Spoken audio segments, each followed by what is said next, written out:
शहर के बीचों बीच बादशाह की बिरयानी की बहुत बड़ी दुकान थी। उसे अपने स्वाद और दौलत पर बहुत घमंड था। ठीक उसके सामने एक बूढ़ा काका अपनी टूटी हुई ठेली पर दाल चावल बेचता था। ये लाइन सीधी करो, जिसके पास गांधी जी हैं वही आगे आए। चिल्लर वाले खुशबू सूंघे और चलते बने। भाई एक प्लेट जल्दी लगा दो, बहुत भूख लगी है। अरे सबर कर, हम यहाँ शाही खाना बेचते हैं, सामने वाले बुढ़े की तरह उबला पानी नहीं। क्यों बे बुढ़े, आज बोनी हुई या नहीं? मालिक आप बड़े लोग हैं, बड़ा व्यापार है आपका। मैं तो बस गरीब आदमी हूँ। सबकी अपनी अपनी किस्मत और अपनी अपनी भूख होती है मालिक। जिसका पेट आपकी बिरयानी से नहीं भरता वो मेरी दाल रोटी से काम चला लेता है। मुझे यहीं कोने में पड़ा रहने दीजिए। बेटा, अल्लाह के नाम पर कुछ खिला दे। 2 दिन से भूखा हूँ, आते सुख कर कांटा हो गई हैं। तेरे पास तो खाने का पहाड़ लगा है, बस 2 मुट्ठी बिरयानी दे दे। तेरी बहुत बरकत होगी बेटा, बहुत दुआ मिलेगी तुझे। छी छी छी, अरे हटाओ इसे। अबे ओ फकीर, तुझे दिखाई नहीं देता यहाँ वीआईपी लोग खाना खाते हैं? तेरी इन फटे पुराने चीथड़ों से जो बदबू आ रही है ना, उससे मेरे ग्राहकों को उल्टी आ जाएगी। दुआ नहीं चाहिए तेरी, मेरे पास नोटों की गड्डियां हैं। चल निकल यहां से, वरना अभी गरम तेल के छींटे मारूंगा।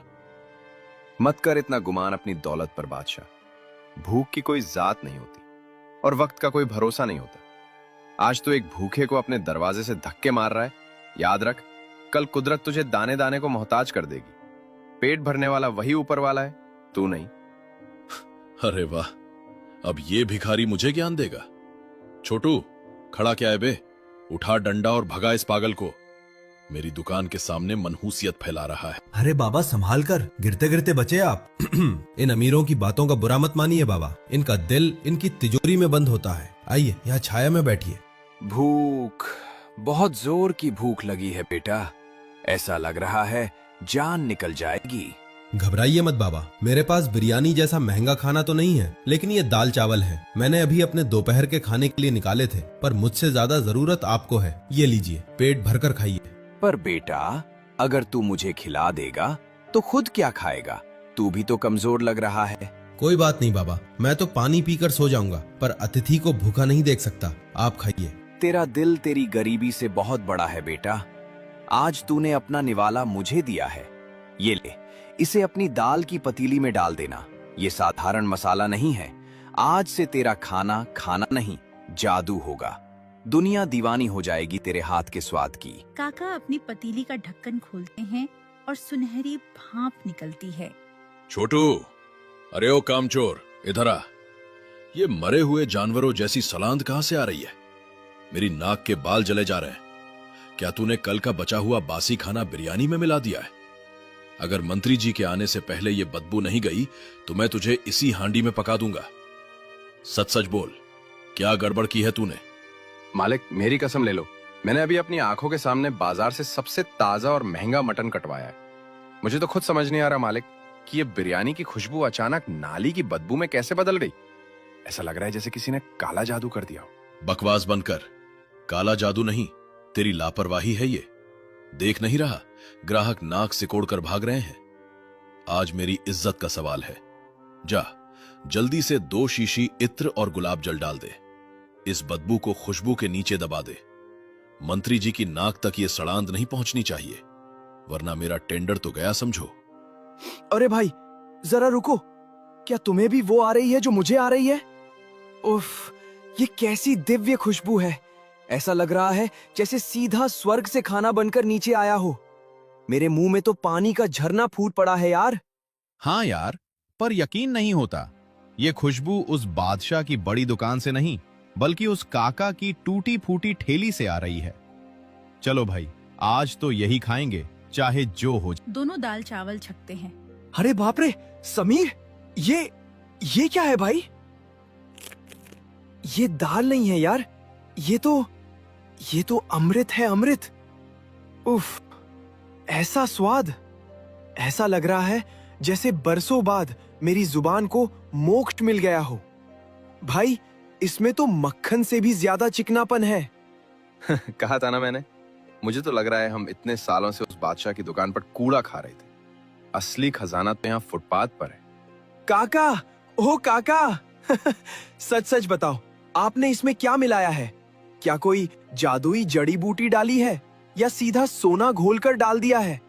ऐसी दाल तो मैंने अपनी दादी के हाथ की भी नहीं खाई। एक प्लेट और लगाओ काका, नहीं 2 प्लेट और लगाओ। कुछ नहीं बेटा, मैं तो गरीब आदमी हूँ। बस सब्र की दाल है और ईमानदारी का तड़का है।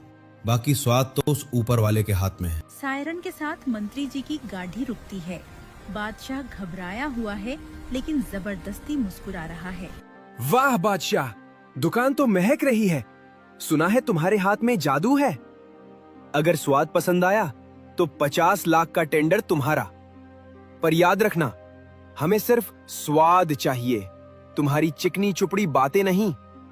अरे मंत्री जी, आप पधारे, मेरी दुकान तो पवित्र हो गई।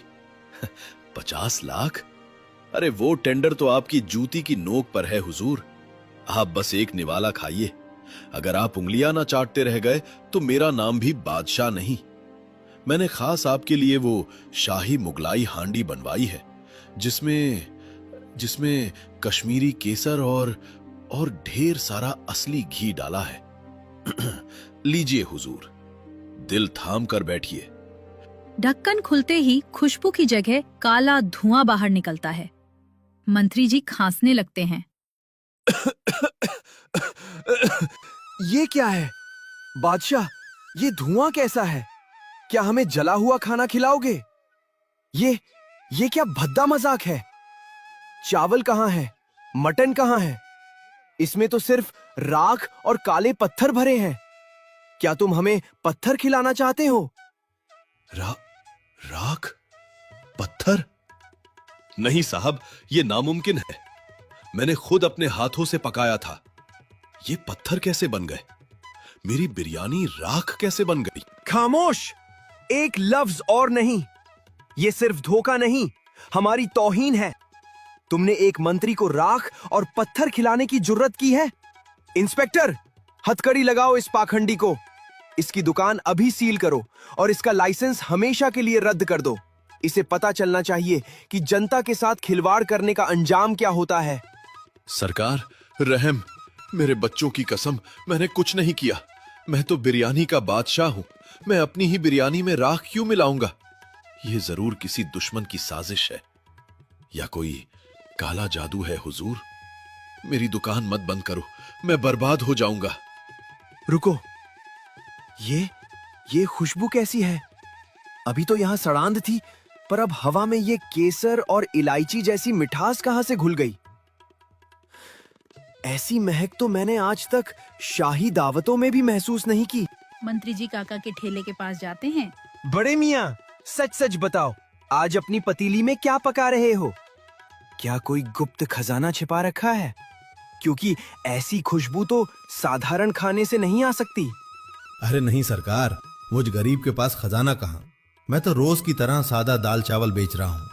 ना इसमें कोई महंगा मसाला है ना घी। बस शायद किसी भूखे की दुआ और मेरी मेहनत का पसीना इसमें मिल गया है। माफ कर दीजिए अगर कोई गलती हुई हो। मंत्री जी काका की विनम्रता देखकर पिघल जाते हैं। वो उत्सुकता में एक चम्मच दाल अपने मुंह में डालते हैं। सुभान अल्लाह!